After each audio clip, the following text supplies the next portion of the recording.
Dios se dirige a Moshe, ya algunas cosas habían ocurrido en el desierto, habían dejado Egipto, y algunas experiencias donde pudieron conocer aún más todavía el poder de Dios. El pueblo de Israel finalmente escucha de Moshe y Moshe de Dios, de que Dios le pide que junte elementos para poder construir el tabernáculo, el primer templo portátil donde el pueblo de Israel podrá congregarse y orar a su Dios.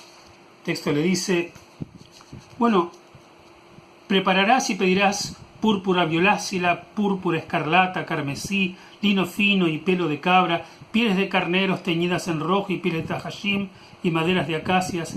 Harán ellos en mi nombre un santuario y yo residiré entre ellos.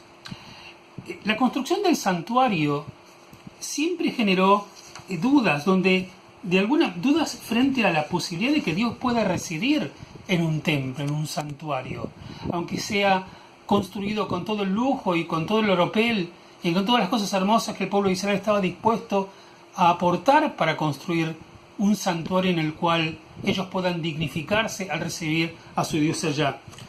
Hay un texto hermoso en el cual el rey Salomón se pregunta, mucho tiempo después, cuando se está inaugurando el Beit HaMikdash, mucho tiempo después, dice, ¿acaso podrá residir Elohim en la tierra? Pues he aquí que los cielos y los cielos de los cielos no pueden contenerte. ¿Cómo podrá contenerte esta casa que yo he construido?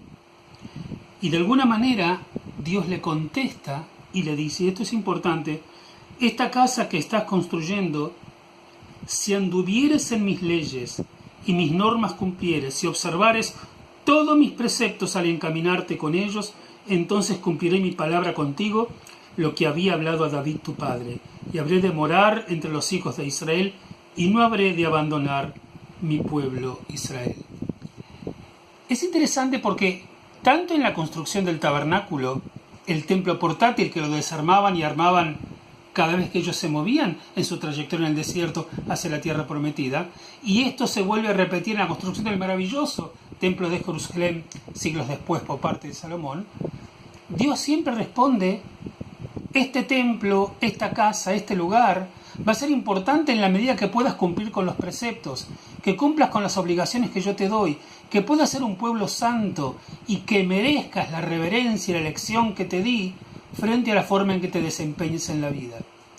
Es como que se construía la sinagoga, pero lo que valía para Dios era que tuvieran una vida ética, que tuvieran una vida importante. Y frente a la pregunta, ¿puede Dios residir en un pueblo? Residir básicamente en el santuario, Dios contestaba frente a eso, yo resido en el pueblo, pero para residir en el pueblo tiene que ser merecedor de mi presencia. Es una pregunta, ¿y el santuario entonces? El santuario es para el pueblo. Dios no necesita un santuario para residir. El universo todo es el lugar donde Dios reside. El mundo, la naturaleza, todo aquello que nos rodea y que nuestro entendimiento y nuestros ojos no pueden alcanzar. Pero de alguna manera Dios está pidiéndole al pueblo, comiencen a tener una casa donde puedan congregarse.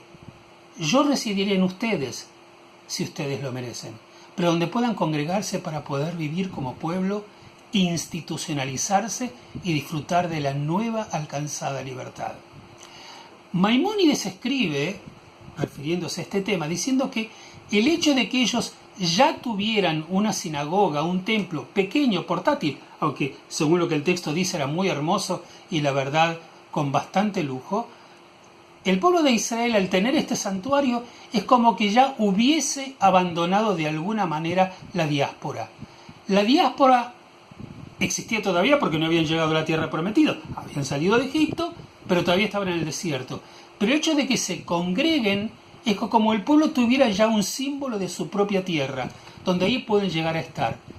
Y cuando nosotros cerramos los ojos y nos ponemos a pensar en la vida del pueblo judío, donde estuvo más de 2000 años sin tierra, la construcción de las comunidades, con sus sinagogas, con sus lugares de estudios, eran como pequeños estados donde le permitió al pueblo judío poder subsistir. Dios no necesitaba la sinagoga, Dios no necesitaba ese espacio ni esa casa.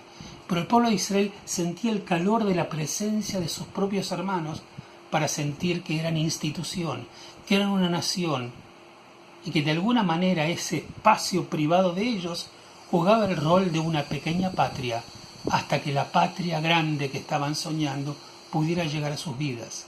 Tan importante fue la construcción del hogar donde pudieran congregarse, que nosotros lo seguimos haciendo aún dentro de Israel, aunque no esté el Beit HaMikdash. Cada sinagoga es como un Mikdash Meat, es como si fuese una sinagoga, un pequeño Beit HaMikdash donde cada judío pueda sentirse dentro, en Israel y en la diáspora. Dios le dice al pueblo, libérense, comiencen a tener espacios propios para poder congregarse y para poder constituirse en una nación. Hoy en día, este es el valor de la comunidad. Ya en el Tratado de los Padres se dice, Velot tifrosh min hatzibur, y no abandones la comunidad. Cada uno de nosotros debe tener su comunidad, su ambiente, su grupo de gente, donde pueda desarrollar sus sueños, sus prácticas, sus anhelos dentro del pensamiento judío y dentro del pensamiento humano, que es lo mismo que ser judío para el hijo de Israel.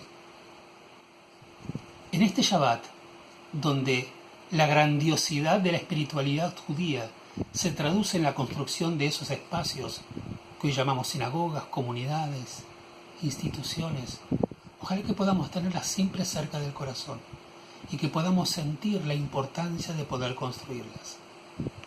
Y que mientras las hacemos, no nos olvidamos que para que Dios resida en nosotros, además de que mire con buenos ojos nuestros templos, tengamos nuestra vida ordenada y nuestra ética presente cada vez que actuamos. Shabbat Shalom para ustedes.